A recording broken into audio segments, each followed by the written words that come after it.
Excellent. Can you hear me in the back over there? All right, great. Well, thank you all for coming. We're going to get started right here on time. My name is Alan Regala, and I am the Director of Client Happiness for ShelfGenie. ShelfGenie is it's nationwide. It's a franchise. It's been around for over 20 years, but it is locally owned and operated, and I am the owner, or Director of Client Happiness, as we like to say.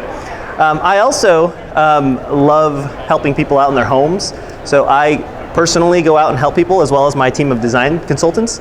I'm also a creator of happier spaces as well. So first thing I'd like to do is take a poll to see where people are at here, because I really want to make sure you guys are getting the most out of this as possible. So I'd like to understand where you guys are at.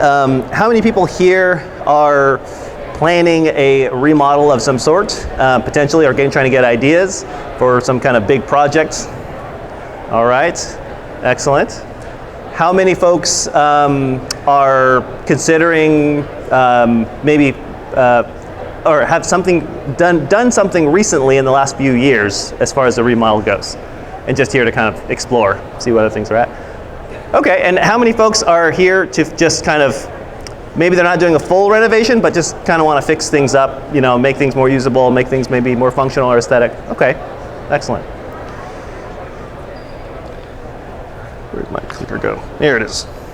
All right, so the goal for me, again, is it's really to take what you don't know and show you what's possible in your kitchen space. We focus on multiple areas of the home, but the kitchen is a big part of it, so that's really what I want to focus on. And for most people, it's a really, really important space.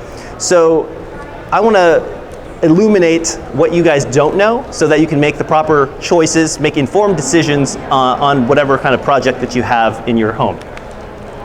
You know, this is where you're at now. Maybe you're not so happy with your space. This is where you want to get to, but again, my goal here is to show you, here's what's possible, and so you can make those informed decisions.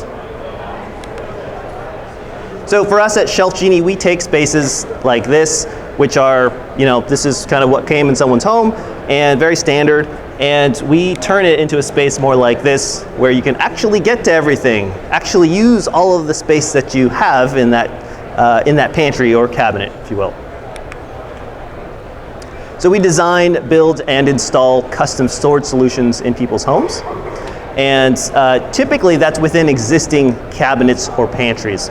So if you guys are looking at doing a full remodel and you're gonna take out all the cabinets, knock out some walls, put some new cabinets in and all that, this will apply to you as well, of course, because some cabinet makers have some solutions on the insides, but this is gonna kind of give you a guide just to get your brain thinking as far as design goes. Because at the end of the day, that's the most important thing, is making sure that what you implement is well thought out, so that at the end of the day, you're spending thousands and thousands of dollars, you're going to get the most out of it. So our team here, we are based locally in Seattle. I'm the owner, been here for, we're on our 10th year now, which is fantastic. You can look us up. We've got great reviews on Angie's List, Google, Yelp, all over the place. So we're gonna focus on really optimizing the space. You know, how to use all of the space that you have, provide the maximum, with also providing maximum access as well, right? It's one thing to maximize your storage space. If that pantry that I showed you earlier, the best way the way to store the most in there is actually to take all the shelves out and just shove a bunch of stuff in, right? To use all of the space, right?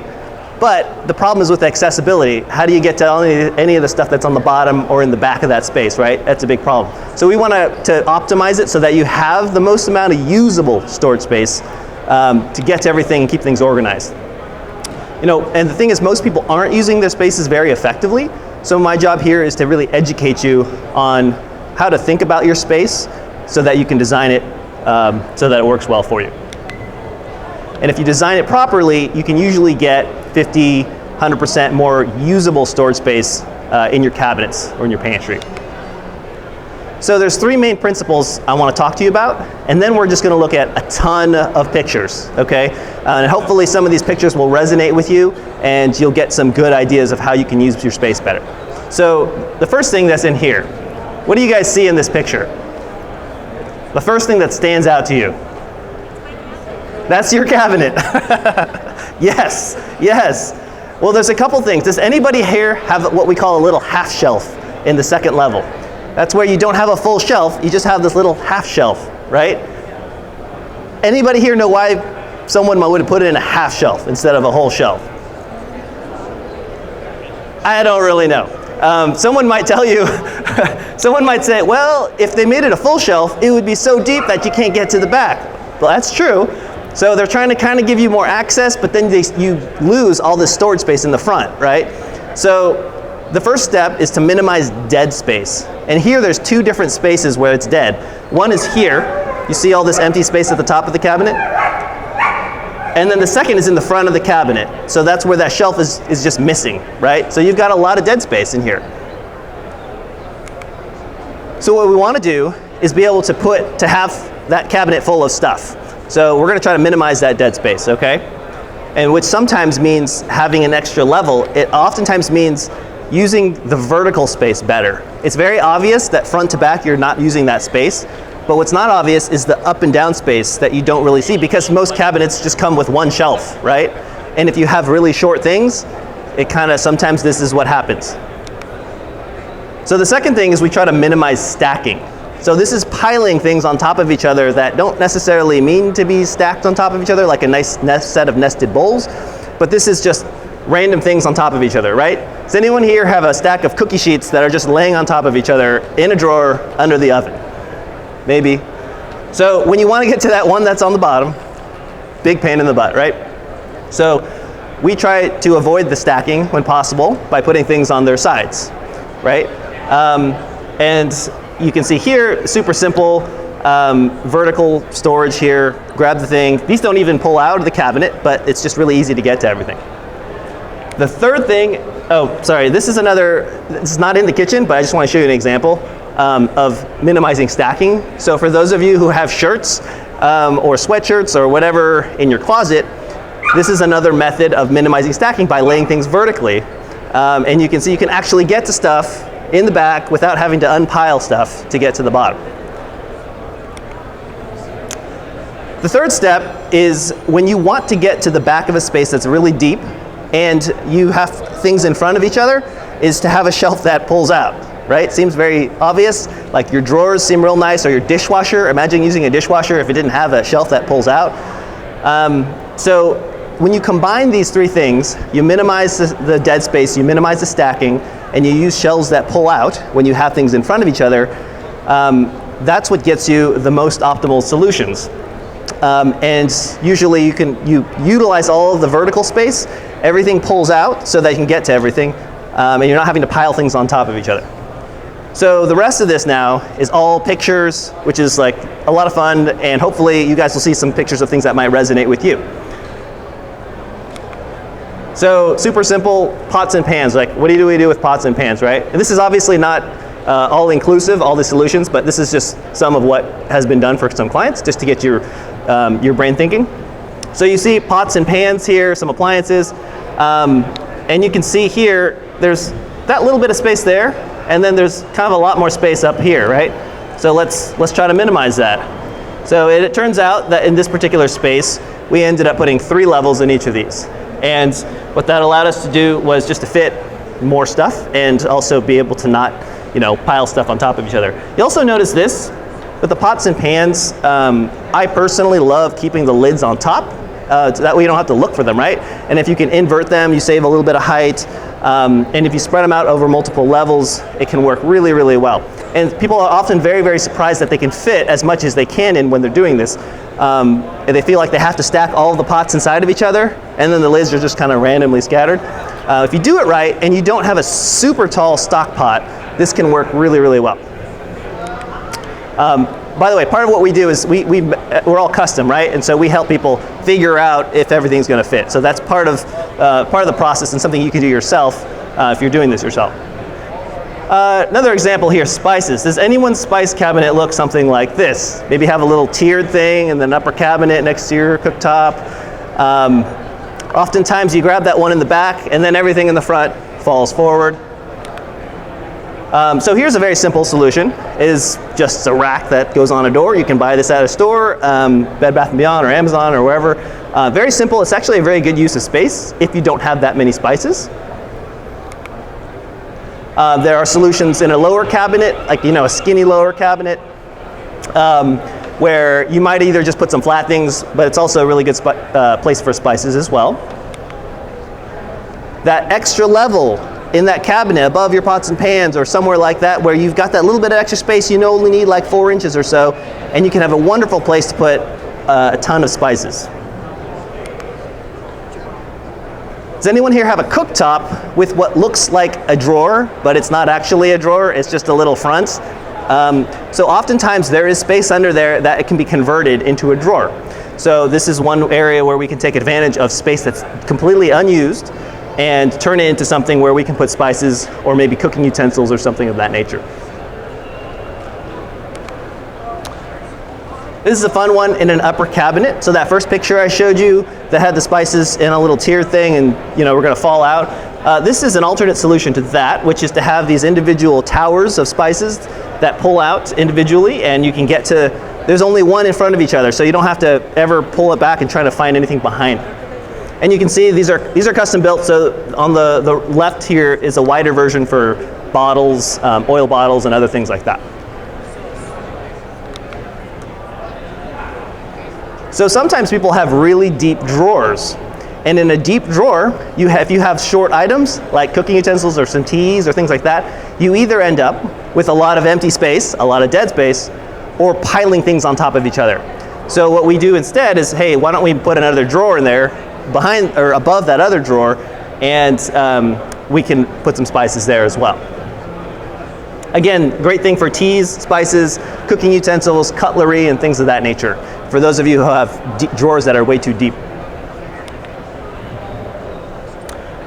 Who here has the post that goes between your doors in your cabinet? You got 2 doors, you got the post. So that post is called a stile. And that stile, 99% of the time, 95% of the time, is not a load-bearing structure, so you don't need that to be there. It's just part of the aesthetic and how they built the cabinet. And so you can imagine if you've got pots and pans going into a space like this, anything that's a little bit wide, you have to angle it to get it in there, bit of a pain. So what we oftentimes do is we will actually take that post out, or there's 2 options really. One, we can leave the post in. And if your doors the cabinet is wide enough, maybe that might make sense. And this is an example of that, very simple. The other option is we can cut that post out. So over here, you can see a tiny little cut right there, a little gap. You cut it at the top and the bottom, and then you attach that to the door right here, so that when it's closed, it looks the same, but when it's opened, you have a nice big wide space. That allows you to use the space behind this post that would otherwise potentially just be wasted. And you can come up with some great solutions, not have to worry about working around that post. Does anybody here have a blind corner cabinet? Yes, those are lots of fun, right? Those are the ones that go in and then they cut over to the side, either the left or the right. So you can see here, this is very common. You might have a full shelf at the top or maybe just a little half shelf, but it's really hard to get to that back space, right?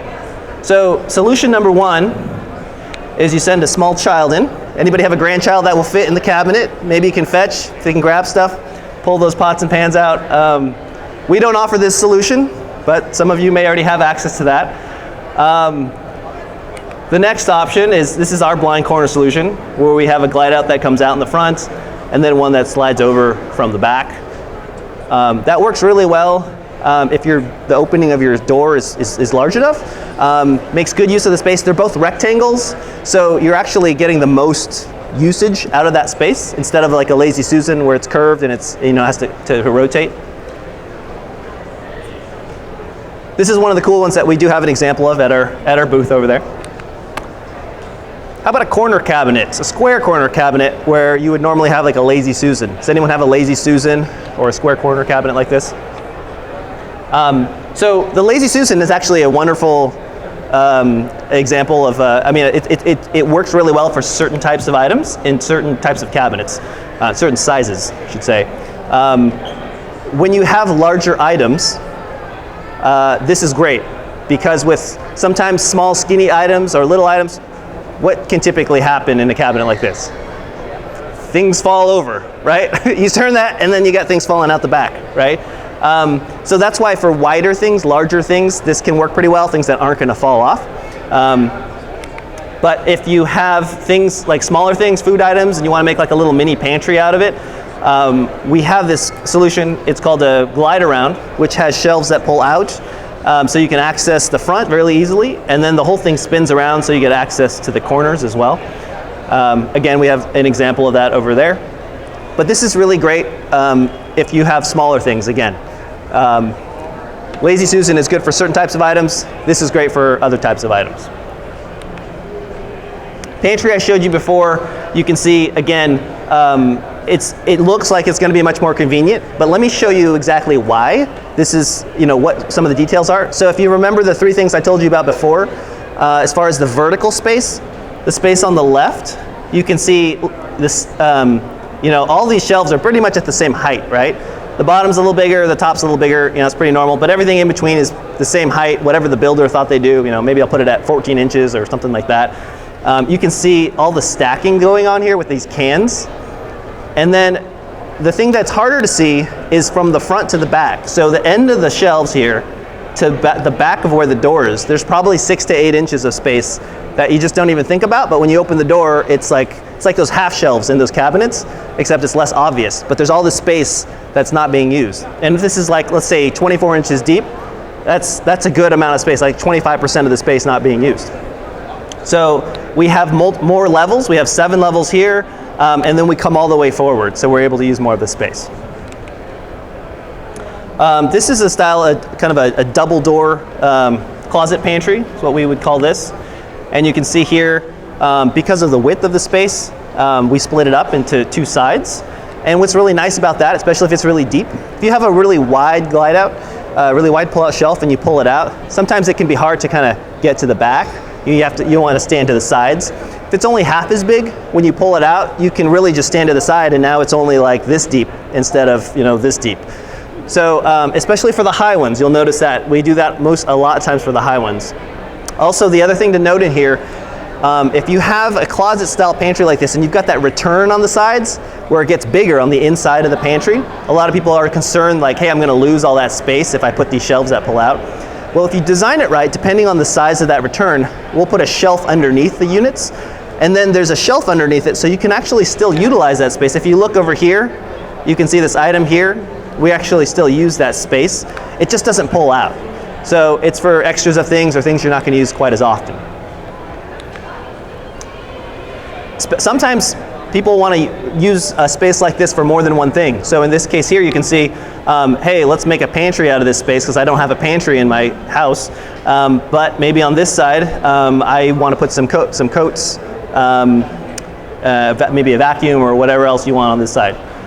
So, and then again, that thing that I mentioned about splitting the levels up for the higher spaces, you can see right here as well. Same sort of thing here. Again, that return on the side, if that's significant, maybe you want to store a step ladder here, or a broom, or something tall. Let's not waste that space. If it's really deep, let's just figure out how we can make the most use of it right here. Similar thing with cabinet pantry. Again, using the vertical space better, getting rid of all this dead space, and making everything work really well. Does anybody here have a corner pantry or a walk-in pantry? So these spaces are a little bit more awkward because of that corner space that's in there.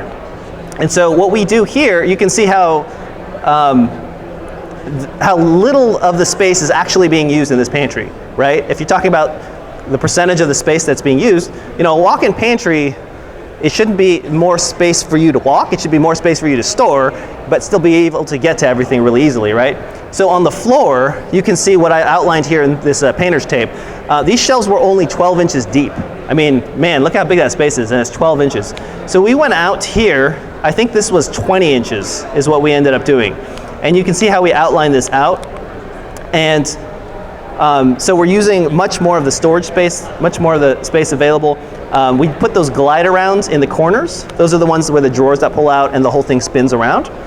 And then on the sides, we put 2 banks of glide out shelving here and here. so that we could fit all the food items on the sides as well. And so we ended up, I think this was like, I don't know, 150% more storage space, something really crazy. And the thing that you don't see in this picture is all the food and all the other items that were on the countertops that didn't fit in this pantry. And all the stuff that was on the floor that we took out before this picture. Similar design here, just want to show you another example. This one we did a little bit more up top. They want to use more of this space up here. It's worked out really well, but similar thing. Also, sometimes we'll use a Lazy Susan on these upper ones instead of the drawers, if it makes more sense. This is a walk-in pantry. So this is similar to that corner pantry, except it's just a big rectangle instead of like a square. Very similar idea. You can see the stuff just ends up on the floor, can't get to the stuff in the back. We'll model this out. Oftentimes we'll do this in 3D so that you'll get a really good sense of how this is going to look. And you can see in here, we've got those glide arounds in the corner that spin around and also pull out. And then the same thing with banks of glide outs on the left and right. And in this case, we ended up putting in some static shelving on the right for some of the bigger items that didn't need to pull out. And you can see the result of this was pretty dramatic. You know, they painted it, which looked really nice. But we have these glide arounds and the glide outs, static shelving. They're able to keep everything super organized because they can get to everything. That's the one thing about organization, is you can do it once, which is great. But if you can't get to everything, it's really hard to maintain that organization.